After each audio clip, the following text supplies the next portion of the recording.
प्रिय विद्यार्थियों, आज हम मानव व्यवसाय विषय पर विस्तार से चर्चा करेंगे। इससे पूर्व वाले वीडियो में मैंने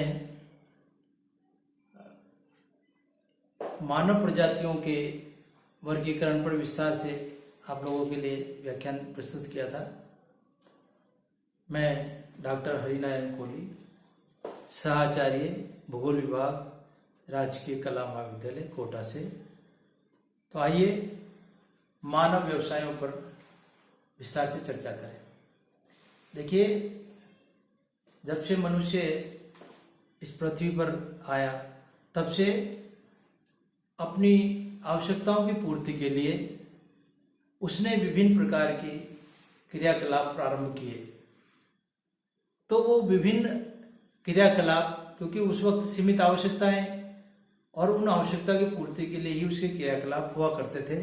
धीरे धीरे जैसे जैसे विकास हुआ तो मनुष्य की आवश्यकताएं भी बढ़ने लगी, और मनुष्य की आवश्यकताएं बढ़ने लगी तो उसका बौद्धिक विकास भी बढ़ने लगा, और बौद्धिक विकास बढ़ने के कारण से नई नई तकनीक का विकास किया, और उस तकनीक के कारण से और अधिक उन्नत जो है उसकी आर्थिक क्रियाएं विकसित होती गई।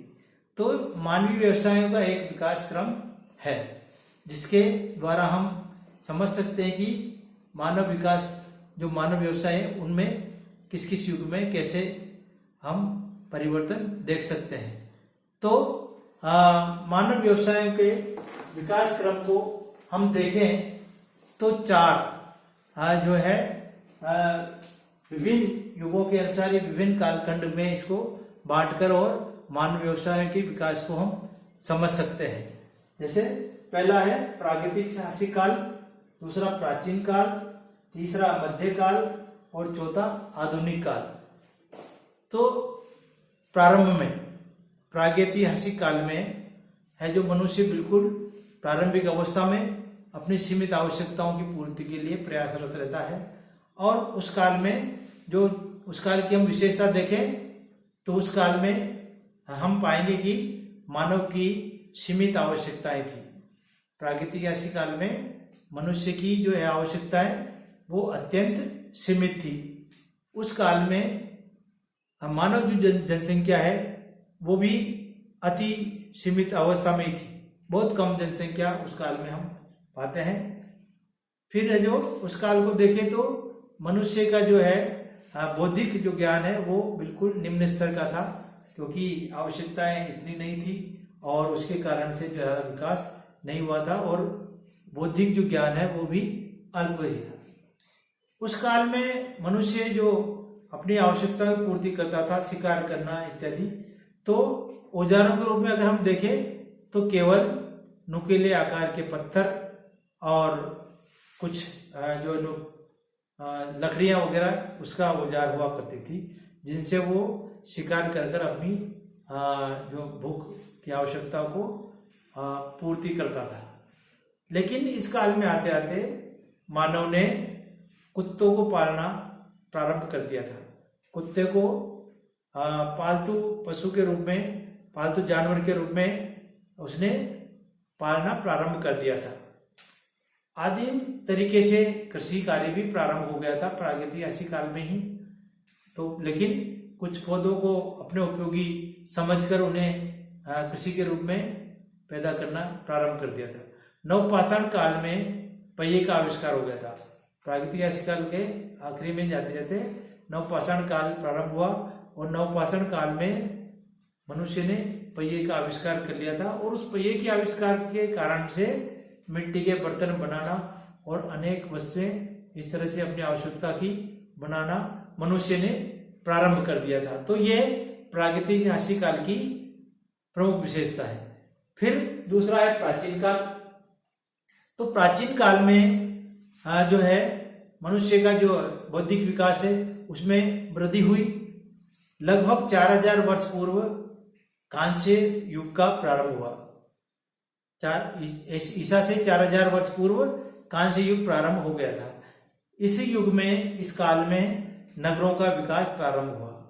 नगरीय व्यवस्था प्रारंभ हो गई थी। और तांबे व कांसे की धातुओं से विभिन्न प्रकार के हथियार और उपयोगी वस्तुएं या जैसे बर्तन इत्यादि बनाना मनुष्य ने प्रारंभ कर दिया था। इसी काल में मनुष्य ने सिंचाई की तकनीक में विकसित कर ली थी और वो सिंचाई का महत्व समझने लग गया था। यानी मनुष्य इस काल में ये समझ गया था कि अगर जैसे वर्षा नहीं है तो उसने जल देकर उन पौधों को और अधिक ग्रोथ किया जा सकती है, तो सिंचाई व्यवस्था को समझने लगा था। ईसा से 2500 वर्ष पूर्व मोहनजोदड़ो व हड़प्पा सभ्यताओं का विकास हो गया था। इस काल में हम देखें तो ईसा से 2500 वर्ष पूर्व मोहनजोदड़ो और हड़प्पा सभ्यताओं का विकास हो गया था। इसी काल में हम देखते हैं प्राचीन सभ्यताओं में नगर नियोजन और भवन निर्माण कला का भी विकास हो चुका था। प्रमुख व्यवसाय कृषि ही रहा और इस काल में मनुष्य ने सूत काटना, कपड़े बनाना, मिट्टी के बर्तन बनाना इत्यादि प्रारंभ कर दिया था। इस काल में व्यापार व्यवसाय का प्रारंभ हुआ। व्यापार है जो विकसित होने लगा और इस काल में आते आते है जो व्यापार प्रारंभ हो गया था। ईसा से लगभग 1200 वर्ष पूर्व लौह धातु का प्रयोग भी प्रारंभ हो गया था। यानी जो प्राचीन काल है उस काल में आते आते ईसा से लगभग 600 वर्ष पूर्व लौह धातु का प्रयोग मनुष्य ने प्रारंभ कर दिया था। तो इस प्रकार से ये प्राचीन काल की प्रमुख विशेषता है। फिर तीसरा है मध्यकाल। तो मध्यकाल 600 ईस्वी पूर्व से 1500 ईस्वी पूर्व के बीच का माना जाता है। तो इस काल में मानव व्यवसायों के विकास का ये स्वर्णिम काल कहा जाता है, क्योंकि इस काल में आते आते मनुष्य की आवश्यकताएं बढ़ जाती है और मनुष्य के बौद्धिक विकास, बौद्धिक ज्ञान में भी वृद्धि हो जाती है। तो मानव व्यवसायों के विकास का ये स्वर्णिम काल माना जाता है और सामंती प्रथा का इसमें प्रचलन होता है। इस काल में बड़े नगरों का विकास व व्यापार, शिक्षा केंद्रों की स्थापना, वस्तु विनिमय का विकास और कृषि क्रियाओं का विकास, ये इस काल की प्रमुख है जो विशेषता है। मतलब मध्यकाल में कृषि क्रियाओं का विकास होता है और वस्तु विनिमय का विकास होता है। वस्तु विनिमय से मतलब है एक वस्तु को देकर दूसरी वस्तु प्राप्त कर लेना। जैसे मान लीजिए कृषक के पास में कोई फसल विशेष है तो उसको देकर वो अपनी आवश्यकताओं की पूर्ति के लिए अन्य आवश्यक वस्तुएं प्राप्त कर लेता था। तो इस प्रकार से इस काल में वस्तु विनिमय का विकास हुआ। फिर है तीसरा आधुनिक काल। जो आधुनिक काल है वो 15वीं शताब्दी से लेकर और वर्तमान काल तक माना जाता है। तो आधुनिक काल में मनुष्य ने बहुत अधिक तरक्की की है और विभिन्न तकनीकों का विकास, विभिन्न आवश्यकताओं की पूर्ति के लिए विभिन्न प्रकार के जो है उसके जो मानवीय आर्थिक क्रियाकलापों का विकास होता है। मानव व्यवसाय अपने चरमोत्कर्ष पर पहुंच जाता है। इस काल की विशेषता है कि मानव व्यवसाय अपने चरमोत्कर्ष पर पहुंचता है। संसाधनों की उपलब्धि, शिक्षा का विकास, तकनीकी ज्ञान, सरकारी नीति, पूंजी की उपलब्धता इत्यादि के कारण से कई नई प्रकार की आर्थिक क्रियाओं का विकास होता है। इसमें व्यापार, वाणिज्य, यातायात, बैंकिंग सुविधाओं का विकास भी अत्यधिक होता है। आधुनिक एवं उन्नत कृषि का विकास, ये आधुनिक काल की प्रमुख विशेषता है। आधुनिक और उन्नत कृषि का विकास, कृषि में यंत्रीकरण, विभिन्न प्रकार के रासायनिक खाद का प्रयोग, उन्नत बीजों का प्रयोग, कृषि यंत्रों का प्रयोग इत्यादि जो है, तो आधुनिक एवं उन्नति कृषि का इसमें युग में, इस काल में बहुत विकास होता है। औद्योगिक क्रांति का सूत्रपात, यह जो है आधुनिक काल, उसमें औद्योगिक क्रांति का सूत्रपात होता है और उस कारण से जो है कई प्रकार की मशीनरी का है जो निर्माण के लिए बड़े बड़े उद्योगों की स्थापना होती है। इसीलिए इसको मशीनी युग भी कहते हैं। आधुनिक काल को मशीनी युग भी कहते हैं। ठीक है। इसी तरह खनिजों का दोहन की और उन्नत तकनीक, उन्नत बीजों का प्रयोग, जैसे रासायनिक खादों का प्रयोग, विभिन्न प्रकार के रसायनों के विकास के लिए बड़े बड़े उद्योग और विभिन्न प्रकार के यंत्रों का विकास इस काल की प्रमुख देन है। तो इस प्रकार से जो मानव व्यवसाय हैं उनके विकास क्रम को हम 4 भागों में बांटकर देखते हैं और हर काल की अलग अलग विशेषताएं। तो इस प्रकार से मनुष्य निरंतर विकास की ओर बढ़ता जा रहा है और ये मानव व्यवसाय भी विकास का ही परिणाम है। एक दिन में मतलब इसलिए धीरे धीरे मनुष्य ने अपनी आवश्यकता पूर्ति के लिए विभिन्न प्रकार की आर्थिक क्रियाकलापों को विकसित किया है। अब आते हैं हम लोग मानव व्यवसायों का वर्गीकरण।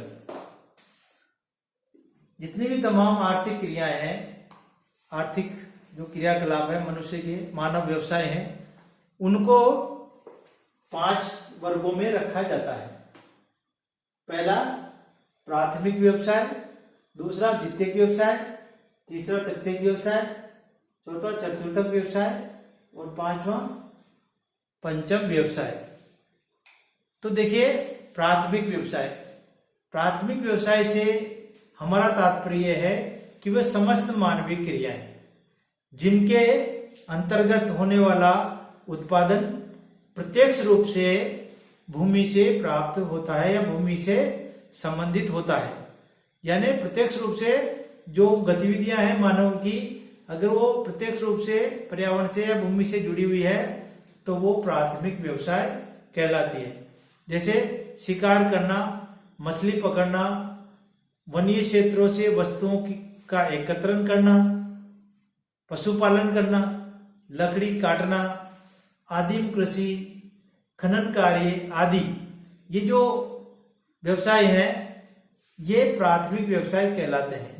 और इन प्राथमिक व्यवसायों में काम करने वाले श्रमिकों को रेड कॉलर श्रमिक कहा जाता है। ये जो है इनको रेड कॉलर श्रमिक कहा जाता है। तो इस प्रकार से प्राथमिक व्यवसाय में सीधे भूमि से उसका संबंध होता है। जो आर्थिक गतिविधियां हैं वो सीधे भूमि से रिलेटेड होती है, तो उन्हें हम प्राथमिक व्यवसाय के अंतर्गत रखते हैं। दूसरा है द्वितीयक व्यवसाय। देखिए द्वितीयक व्यवसाय वो व्यवसाय है या वो आर्थिक क्रिया है जिसमें प्राथमिक उत्पादन से प्राप्त वस्तुओं की सहायता से उनका उपयोग करके अन्य नवीन वस्तुओं के उत्पादन के लिए किए जाने वाली आर्थिक क्रियाएं द्वितीयक व्यवसाय कहलाती है। यानी जो प्राथमिक उत्पादन से प्राप्त होती है, प्राथमिक व्यवसाय से प्राप्त जो वस्तु है, उत्पादन से प्राप्त वस्तुएं, उनकी सहायता से उनका उपयोग करके अन्य नवीन वस्तुओं का उत्पादन किया जाता है, वो सारे के सारे ये जो आर्थिक क्रियाएं द्वितीयक व्यवसाय कहलाती है। जैसे तांबा गलाना, इस्पात निर्माण करना, वस्तु निर्माण, वस्त्र निर्माण उद्योग, गृह निर्माण, सड़क निर्माण इत्यादि। देखिए जैसे मान लीजिए प्राथमिक व्यवसाय में लकड़ियां एकत्रित की या लकड़ी काटना व्यवसाय है, अगर उसके बाद में जैसे उसका फर्नीचर उद्योग के रूप में काम में लिया जाता है तो वो द्वितीयक व्यवसाय का उदाहरण हो गया। इसी तरह से जैसे प्राथमिक व्यवसाय में है जो है धातु का खनिज, इस तरह के मतलब खनन कार्य है। अब खनन कार्य के द्वारा जो धातु प्राप्त हुई उसको गलाकर और अन्य वस्तुएं या और अन्य मशीनरी इत्यादि का निर्माण किया जाता है, तो वो सारा का सारा है जो है द्वितीयक व्यवसाय हो जाएगा। इसी तरह से जैसे प्राथमिक व्यवसाय से प्राप्त लकड़ी या अन्य पदार्थों के द्वारा फिर गृह निर्माण का कार्य किया जाता है, तो गृह निर्माण का कार्य तो ये द्वितीयक व्यवसाय कहलाता है। इस प्रकार से द्वितीयक व्यवसाय में जो श्रमिक लगे रहते हैं उनमें ब्लू कॉलर श्रमिक कहा जाता है। द्वितीयक व्यवसाय में जो लोग काम करते हैं, जो श्रमिक काम करते हैं, वो ब्लू कॉलर श्रमिक कहलाते हैं। तो जो प्राथमिक व्यवसाय से प्राप्त जो वस्तु है उसी का रूप परिवर्तन करके और उन्हें और अधिक उपयोगी बना करके और जो आर्थिक क्रियाएं की जाती है वो द्वितीयक व्यवसाय कहलाता है। ठीक है। तीसरा है तृतीयक व्यवसाय। तृतीयक व्यवसाय देखिए वे आर्थिक क्रियाएं जो प्रत्यक्ष रूप से विभिन्न वस्तुओं के उत्पादन में अप्रत्यक्ष रूप से सहायक होती है। मतलब जो जो वो क्रियाएं, वो आर्थिक क्रियाएं जो प्रत्यक्ष रूप से किसी वस्तु के उत्पादन में, सीधे तो नहीं लेकिन अप्रत्यक्ष रूप से उसकी उपयोगिता बढ़ाने में, उसके उत्पादन को बढ़ाने में सहायक होती है, वो तृतीयक व्यवसाय कहलाते हैं। जैसे परिवहन एवं संचार के साधन, मान लीजिए जैसे कच्चा माल कहीं से मिला, जैसे प्राथमिक व्यवसाय के द्वारा खनन कार्य करके लोहे का उत्पादन किया जा रहा है, कहीं पर है जो कोयले का उत्पादन किया जा रहा है, तो अब उसको उद्योग तक लाने ले जाने के लिए एक तरीके से वो प्रत्यक्ष रूप से तो उसमें नहीं काम आ रहा, लेकिन क्योंकि उसको लाना है तो परिवहन के साधन बहुत उपयोगी होंगे, और परिवहन करने के पश्चात ही वो अधिक उपयोगी होगा या उत्पादन केंद्रों तक पहुंचेगा, उसके बाद में उपभोक्ता तक पहुंचेगा। तो इस प्रकार से परिवहन संचार सुविधा ये तृतीयक व्यवसाय हो जाएगी। इसी तरह से वाणिज्य व्यापार, जैसे मान लीजिए कारखाने में प्रोडक्शन हो गया, अब उस प्रोडक्शन को उपभोक्ता तक पहुंचाना है, बाजार तक पहुंचाना है, तो उसके बाद ही वो प्रोडक्शन किसी के उपयोग में आएगा। तो इस तरह से जो व्यापार है, वाणिज्य और व्यापार, वो भी तृतीयक व्यवसाय हो गया। विभिन्न उच्च सेवाएं, क्योंकि उद्योगों से संबंधित विभिन्न उच्च सेवाएं जैसे शिक्षा है, प्रशासन है, चिकित्सा है, मनोरंजन के साधन है, प्रतिरक्षा सेवा है, आदि जो क्रियाएं हैं, ये सारी की सारी है जो तृतीय व्यवसाय कहलाती है। क्योंकि इनका सीधा तो उत्पादन में योगदान नहीं होता, लेकिन फिर भी क्योंकि उस उत्पादन को बढ़ाने में और उस आर्थिक क्रिया में इनका अप्रत्यक्ष रूप से बहुत बड़ा योगदान होता है, तो इस कारण से ये भी महत्वपूर्ण व्यवसाय है और इसके बिना भी काम नहीं चल सकता। तो ये इसको तृतीय व्यवसाय के रूप में हम देख सकते हैं। अब इसके बाद में है चतुर्थक व्यवसाय। चतुर्थक व्यवसाय वो उच्च तकनीकी सेवाएं हैं जिनके द्वारा है जो मानवीय आर्थिक क्रियाकलाप में महत्वपूर्ण योगदान दिया जाता है। जैसे सूचना जनित सेवाएं हैं, विज्ञान है, कला है, साहित्य है, प्रौद्योगिकी है, शोध कार्य इत्यादि। जैसे मौसम विज्ञान है तो कृषि कार्य में अपना ये महत्वपूर्ण योगदान देता है, समय समय पर मौसम संबंधी भविष्यवाणी करके और विभिन्न प्रकार की जो सूचनाएं कृषकों को उपलब्ध कराता है। इसी प्रकार से अन्य कृषि चैनलों के द्वारा जो है किसानों को विभिन्न प्रकार की जानकारी उपलब्ध करवाई जाती है। तो ये जो इस प्रकार की जो सेवाएं वो चतुर्थक व्यवसाय के अंतर्गत आती है। किसानों को बाजार से संबंधित सूचनाएं उपलब्ध करवाई जाती है और अन्य उनसे तकनीकी से संबंधित सूचनाएं उपलब्ध करवाई जाती है। तो ये सूचना का आदान प्रदान करना ये चतुर्थक व्यवसाय का कार्य है।